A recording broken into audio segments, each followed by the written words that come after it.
আম তো tata bye bye করবে বলে এক পা তুলে দাঁড়িয়েই আছে।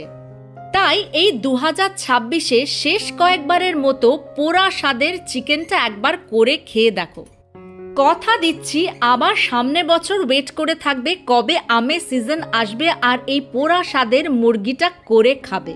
তাহলে রান্নাতেই চলে আসি। সবার প্রথমে আম দুটো, রসুন আর কাঁচা লঙ্কা এইভাবে ভালো করে পুড়িয়ে নেবে। আর তারপর আমের কাত বার করে রসুন কাঁচা লঙ্কা সব জড়ো করে নিয়ে পরিমাণ মতো আদাও নিয়ে একটা ব্লেন্ডারে দিয়ে স্মুথ পেস্ট তৈরি করে নেবে।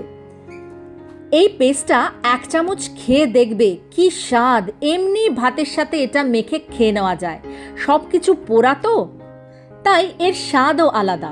আগে থেকে ধুয়ে পরিষ্কার করে রাখা চিকেনে লবণ, সামান্য হলুদ, ধনের গুঁড়ো আর লাল লঙ্কার গুঁড়ো এইরকমভাবে দিয়ে ভালো করে চেপে চেপে মেখে 15 মিনিট স্ট্যান্ডিং টাইমে রেখে দেবে, যাতে চিকেনের মধ্যে সমস্ত মশলা আর এই পোড়া ফ্লেভারের টক আমের স্বাদটা চলে আসে।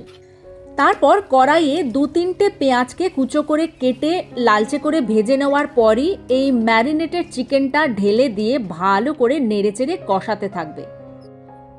চিকেন কষার সময় 1 টেবিল চামচ মধু দিয়ে দেবে।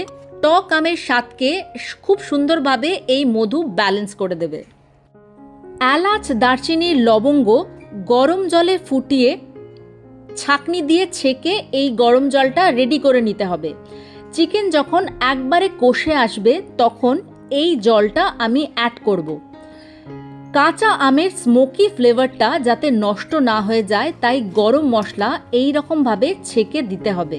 তাতে পোড়া আমের স্মোকি ফ্লেভারটাও থাকবে, আবার গরম মশলার গন্ধটাও অ্যাড হয়ে যাবে।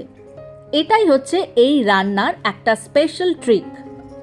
গরম মশলা ডিরেক্টলি যদি দাও তাতে কিন্তু গরম মশলার গন্ধে পোড়া আমের স্মোকি ফ্লেভারটা নষ্ট হয়ে যাবে। নামাবার ঠিক আগে কুচনো কাঁচা লঙ্কার ধনেপাতা কুচি এই রকমভাবে দিয়ে দেবো। ব্যাস, আমার স্মোকি ফ্লেভারের আম কাসন্দি চিকেন একদম রেডি টু সার্ভ।